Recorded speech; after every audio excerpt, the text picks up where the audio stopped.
আমরা বলতে চাচ্ছি যে নতুন আইনের মাধ্যমে ডেটার মালিকানা, ডেটার স্বত্বাধিকারী দেওয়া হয়েছে নাগরিককে। অর্থাৎ ব্যক্তি নাগরিকের যে ডেটা, সেই ডেটার স্বত্বাধিকারী হবে ব্যক্তি। ব্যক্তির সম্মতি সাপেক্ষে প্রতিষ্ঠান ব্যক্তির পক্ষে ডেটা সংগ্রহ, সংরক্ষণ, বিনিময় কিংবা প্রক্রিয়াজাতকরণ করতে পারবে। অর্থাৎ এই চারটা ঘটনা ঘটাতে হলে ব্যক্তির সম্মতি উৎপাদন করা বাধ্যতামূলক থাকবে। পাশাপাশি প্রতিষ্ঠান কিভাবে আরেক প্রতিষ্ঠানকে ডেটা দিবে এবং ওই প্রতিষ্ঠান কিভাবে দেশের ভিতরে এবং দেশের বাইরে ডেটা নিয়ে ব্যবহার করবে, সেই বিষয়ে একটা সুস্পষ্ট নির্দেশনা এই আইনের মাধ্যমে চলে এসেছে। তো যদি দুটো প্রতিষ্ঠান নিজেদের মধ্যে আদান প্রদান করে, তাহলে ওভারসিইং অথরিটি হিসাবে কর্তৃপক্ষকে ডাকতে হবে। সেজন্য আমরা একটা কর্তৃপক্ষের অধ্যাদেশ করেছি, যেটাকে আমরা বলছি জাতীয় উপাত্ত ব্যবস্থাপনা কর্তৃপক্ষ। তো এই আইন মানবিক করা হয়েছে, এখানে জামিন অযোগ্য কোনো ধারা নেই। আপনারা জানেন যে জাতিসংঘের সাবেক সরকারের আমলে যেই ড্রাফট করা হয়েছিল, সেখানে জাতিসংঘের বেশ কিছু অবজারভেশন ছিল। আমরা অধিকাংশ অবজারভেশন আমলে নিয়ে এই আইনটাকে প্রথমত জিডিপিআরের কাছাকাছি একটা স্ট্যান্ডার্ডে নিয়ে গেছি। দ্বিতীয়ত হচ্ছে আমরা ব্যক্তিগত তথ্যকে শ্রেণীবিন্যাস করেছি। শ্রেণীবিন্যাস 4 ভাগে করেছি। একটা হচ্ছে ব্যক্তিগত উপাত্ত, যেটা উন্মুক্ত, যেটা সরকারি, সেটা একরকম। ব্যক্তিগত উপাত্ত যেটা উন্মুক্ত কিন্তু বেসরকারি, সেটা দ্বিতীয় শ্রেণীর। তৃতীয় শ্রেণীর হচ্ছে ব্যক্তিগত তথ্য যেটা সংবেদনশীল, কনফিডেন্সিয়াল, সেটা একটা ক্যাটাগরিতে রেখেছি। এবং সবচেয়ে আরেকটা গুরুত্বপূর্ণ ক্যাটাগরি হচ্ছে ব্যক্তিগত তথ্য যেটা সিক্রেট, অর্থাৎ রাষ্ট্রের গোপনীয়।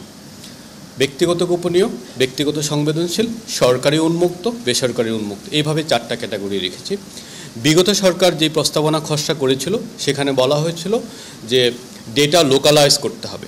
তো আমরা এই ডেটা লোকালাইজেশনের কনসেপ্ট থেকে সরে এসে একটা বৈশ্বিক কনসেপ্টে, বৈশ্বিক জার্নিতে অংশগ্রহণ করছি, যেখানে বলা হয় ক্লাউড ফার্স্ট।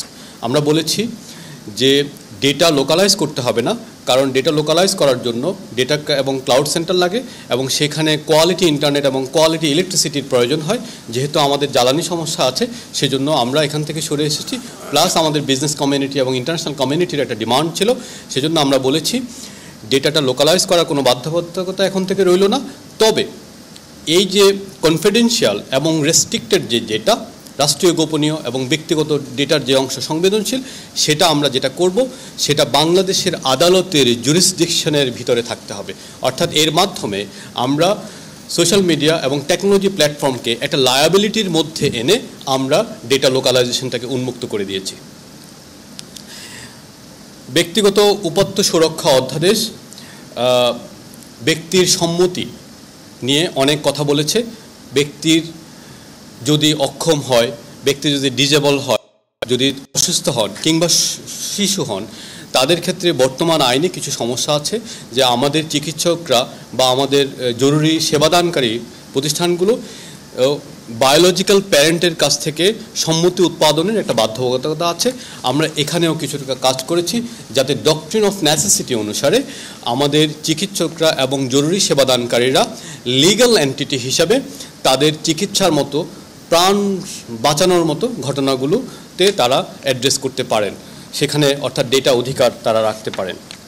এবং দুটো অধ্যাদেশেই আমরা একটা কোয়াসি জুডিশিয়াল সিস্টেম রেখেছি, যেখানে আদালতে যাওয়ার আগে প্রতিষ্ঠানের ডেটা কিংবা ব্যক্তির ডেটা ব্রেচ হচ্ছে কিনা সেই ব্যাপারে একটা সালিসি করা যাবে।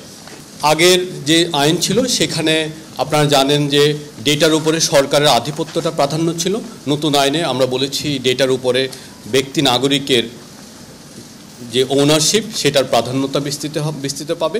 আমরা বলেছি যারা ডেটা সংগ্রহ করবে তাদেরকে আমরা বলছি ডেটা জিম্মাদার, এবং জিম্মাদার শুধুমাত্র প্রতিষ্ঠান হিসাবে নাগরিককে যেই সেবাগুলো দান করে, সেই সেবার বিপরীতে দরকারি যে তথ্য উপাত্ত, শুধুমাত্র সেই তথ্য উপাত্তগুলো সংগ্রহ, সংরক্ষণ, বিনিময় এবং বিক্রয় করতে পারবেন।